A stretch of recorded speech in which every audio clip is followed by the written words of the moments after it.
1999 मध्ये जर्मनीमध्ये एक गमतीशीर प्रयोग झाला होता. सलाह बेन घाली नावाचा एक फलाफल विक्रेता. त्याला त्याचा आवडता अभिनेता मार्लिन ब्रँडो याच्याशी जोडायचं होतं. आता विचार करा, एक साधा विक्रेता जर्मनीमध्ये आणि मार्लिन ब्रँडो अमेरिकेत. काहीच संबंध नाही. किती ओळखी लागली असतील? 100?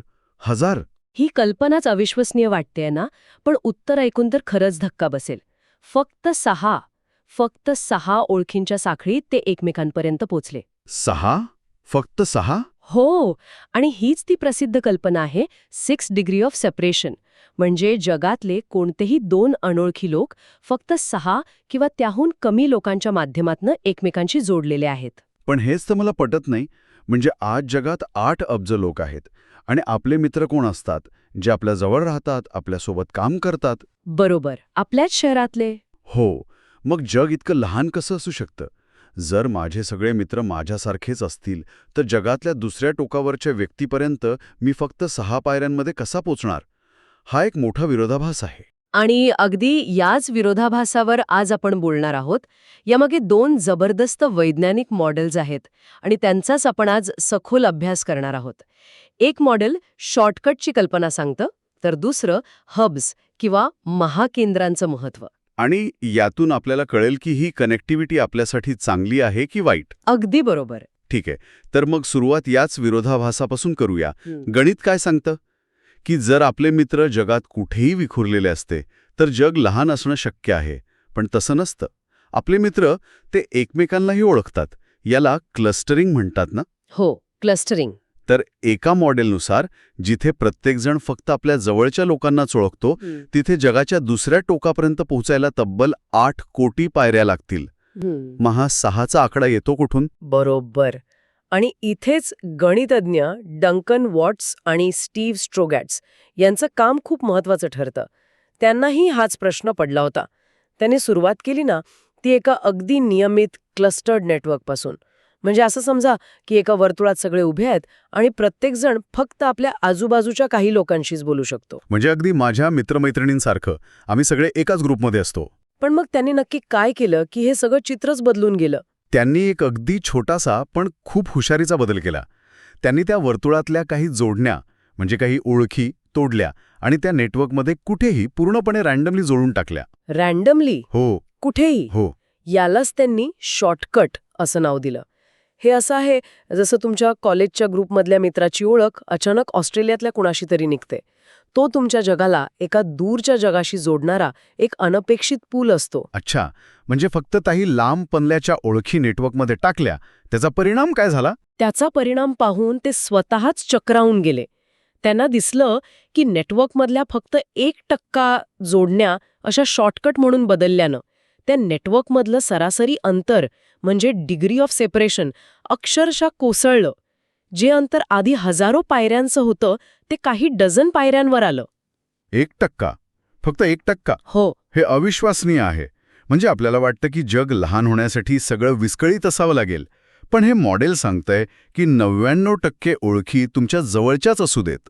हो. फक्त 1% लांबच्या ओळखी संपूर्ण जगाचा नकाशा बदलून टाकतात. हे तर 2 दूरच्या किल्ल्यांमध्ये एक गुप्त भुयारी मार्ग तयार केल्यासारखं झालं. अगदी तसंच. आणि सगळ्यात महत्वाची गोष्ट काय आहे ना, की एवढा मोठा बदल होऊनही त्या नेटवर्कचं क्लस्टरिंग जवळपास तसंच राहिलं. म्हणजे तुमचे मित्र अजूनही एकमेकांचे मित्रच राहिले. वाह, म्हणजे जग क्लस्टर्ड पण असू शकतं आणि लहान पण. दोन्ही एकाच वेळी. हो. तुम्हाला फक्त काही अनपेक्षित शॉर्टकट हवे असतात. 8 अब्ज लोकांच्या जगात दर 10,000 मैत्रीणपैकी फक्त 3 जरी अशा शॉर्टकट्स असल्या तरी सरासरी अंतर 6 वर येतं. पण हे सगळं कम्प्युटर सिम्युलेशन झालं. खऱ्या जगात हे लागू होतं का? त्यांनी तपासलं? उत्तम प्रश्न. हो, त्यांनी हे खऱ्या नेटवर्कवर तपासून पाहिलं. त्यांनी सी एलिगन्स नावाच्या एका लहान किड्याच्या नर्वस सिस्टमचा अभ्यास केला. एक मिनिट हा. किड्याच्या नर्वस सिस्टमचा, माणसांच्या सोशल नेटवर्कचा आणि किड्याच्या मेंदूचा काय संबंध? संबंध नेटवर्कचा आहे.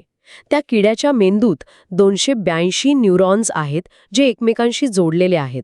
हे एक नॅचरल नेटवर्क आहे आणि त्यातलं सरासरी अंतर फक्त 2.65 होतं, जे एका पूर्णपणे रँडम नेटवर्कच्या 2.25च्या खूप जवळ होतं. म्हणजे निसर्गानेही कार्यक्षमतेसाठी स्मॉल वर्ल्ड रचना तयार केली आहे. अच्छा. इतकंच नाही, त्यांनी 2 लाखांहून अधिक हॉलिवूड कलाकारांचं नेटवर्क तपासलं. तिथेही सरासरी अंतर 4 पेक्षा कमी होतं. अगदी अमेरिकेच्या पॉवर ग्रिडमध्येही त्यांना हीच रचना दिसली. ठीक आहे, म्हणजे हे शॉर्टकटचं मॉडेल पटण्यासारखं आहे, पण मला आठवतंय तुम्ही म्हणाला होतात की याचं अजून एक उत्तर आहे. 1998 मध्ये शास्त्रज्ञ जेव्हा इंटरनेटचा नकाशा बनवत होते तेव्हा त्यांना काहीतरी वेगळंच दिसलं, जे या मॉडेलमध्ये बसत नव्हतं. बरोबर. अल्बर्ट लाझलो बाराबासी आणि त्यांच्या टीमने तेव्हा नुकत्याच वाढणाऱ्या वर्ल्ड वाईड वेबचा अभ्यास सुरू केला होता. आणि त्यांना दिसलं की वेबचा नकाशा वॉट-स्ट्रोगॅटच्या मॉडेलसारखा नाहीये. तिथे काहीतरी वेगळंच घडत होतं. काय वेगळं होतं? त्यांना आढळलं की बहुतेक वेबसाईट्सना खूप कमी लिंक्स होत्या. म्हणजे मोजकेच लोक त्यांना जोडलेले होते. पण काही मोजकेच वेबसाईट्स होत्या, जसे की त्या काळातले याहू किंवा गुगल, ज्यांना लाखो करोडो लिंक्स होत्या. म्हणजे काही वेबसाईट्स प्रचंड लोकप्रिय होत्या आणि बाकीच्या सामान्य. अगदी बरोबर. बाराबासी यांनी या सुपर कनेक्टेड वेबसाईट्स किंवा नोड्सना हब्स असं नाव दिलं. त्यांच्या मते जग लहान असण्याचं खरं कारण हे दूरवरचे शॉर्टकट नव्हते, तर हे शक्तिशाली हब्स होते. पण मग हे हब्स तयार कसे होतात? असं तर नाही ना की कुणीतरी ठरवतं की याहू एक हब बनेल. ही प्रक्रिया नैसर्गिकरित्या कशी घडते? याच प्रश्नाचं उत्तर बाराबासी यांनी 2 सोप्या नियमांमधून दिलं. पहिला नियम आहे ग्रोथ, म्हणजेच वाढ. कोणतंही नेटवर्क, मग ते इंटरनेट असो वा माणसांचं, एका रात्रीत तयार होत नाही. ते हळूहळू वाढतं. एक एक नोड, म्हणजे एक एक व्यक्ती किंवा वेबसाईट त्यात जोडली जाते. हा तर साधा नियम आहे. यात नवीन काय आहे? दुसरा नियम काय आहे? दुसरा नियम या सगळ्यामागचं रहस्य उलगडतो. तो आहे प्रेफरेन्शियल अटॅचमेंट. सोप्या भाषेत सांगायचं तर जिथे गर्दी असते तिथेच लोक जास्त जमतात. तुम्ही नवीन शहरात गेल्यावर अशा रेस्टॉरंटमध्ये जायला बघाल जे आधीच लोकप्रिय आहे, बरोबर? हो, जिथे गर्दी आहे तिथे. नेटवर्कमध्येही तसंच होतं.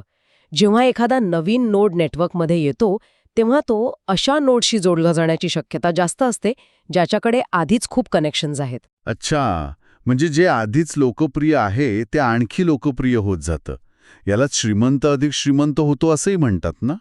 ज्याच्याकडे आधीच जास्त मित्र आहेत, नवीन येणारे लोकही त्याच्याशी मैत्री करायला बघतात. अगदी तसंच.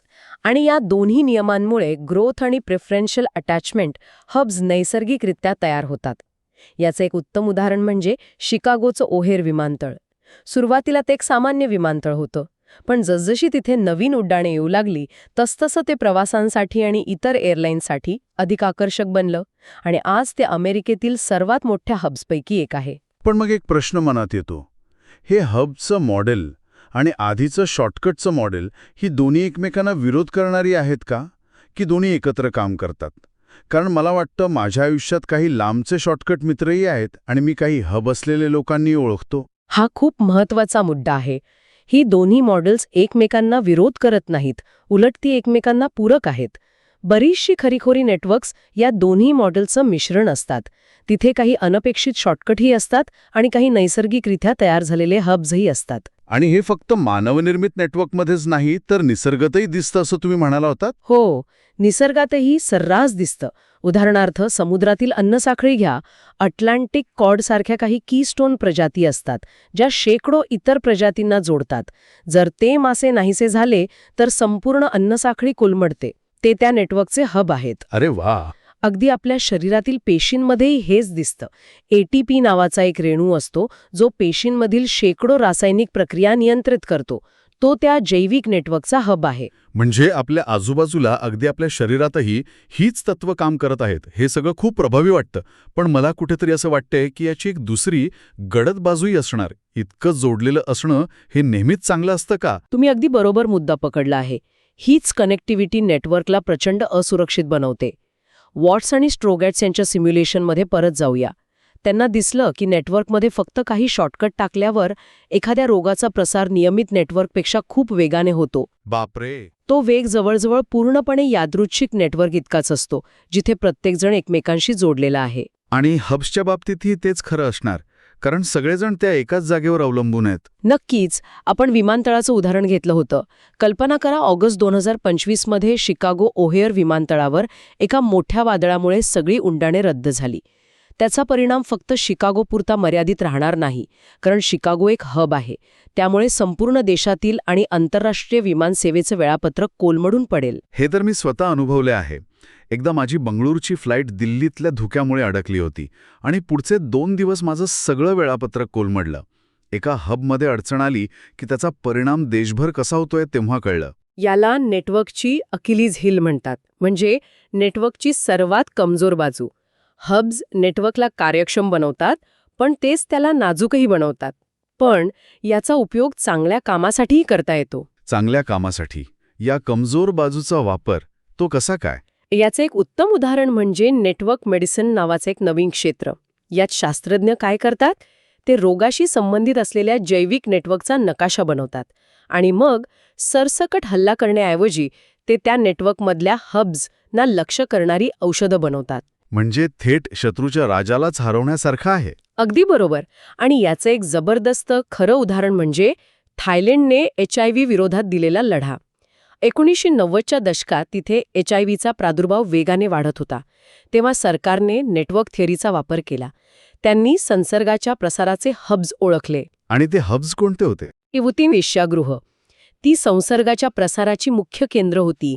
तेव्हा थायलंड सरकारने तिथे 100% कॉन्डोम वापर हे धोरण अत्यंत कठोरपणे लागू केलं. याचा परिणाम चमत्कारिक होता. एका अभ्यासानुसार या एका धोरणामुळे 50 लाखांपेक्षा जास्त संभाव्य संसर्ग टळले. 50 लाख? म्हणजे त्यांनी संपूर्ण नेटवर्कला बदलण्याचा प्रयत्न करण्याऐवजी फक्त सर्वात महत्त्वाच्या हबवर लक्ष केंद्रित केलं. हो. म्हणजे शॉर्टकट आणि हब्स या दुधारी तलवारीसारखे आहेत. त्यांच्यामुळे चांगली कल्पना, मदत किंवा प्रेम वेगाने पसरू शकतं, पण त्याच मार्गाने वाईट गोष्टी म्हणजे रोगराई, खोटी बातमी किंवा आर्थिक संकटही तितक्याच वेगाने पसरतं. तुम्ही या चर्चेचं सार अगदी अचूक शब्दात मांडलं आहे.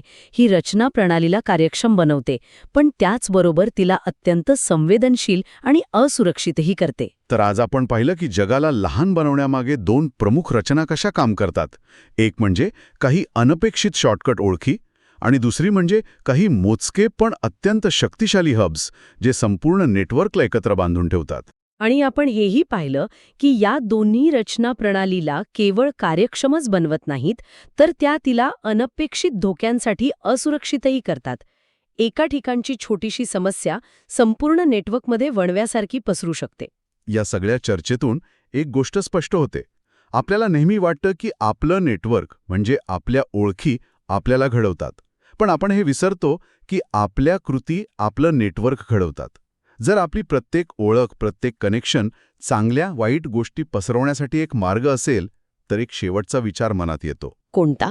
आपण कोणाशी जोडले जातो, ते संबंध कसे जपतो आणि त्यातून आपण जगात काय पसरवतो, मग ती एखादी चांगली कल्पना असो किंवा एखादी निराधार अफवा, याची आपल्या प्रत्येकावर किती मोठी जबाबदारी आहे, नाही का? यावर विचार करायला हरकत नाही.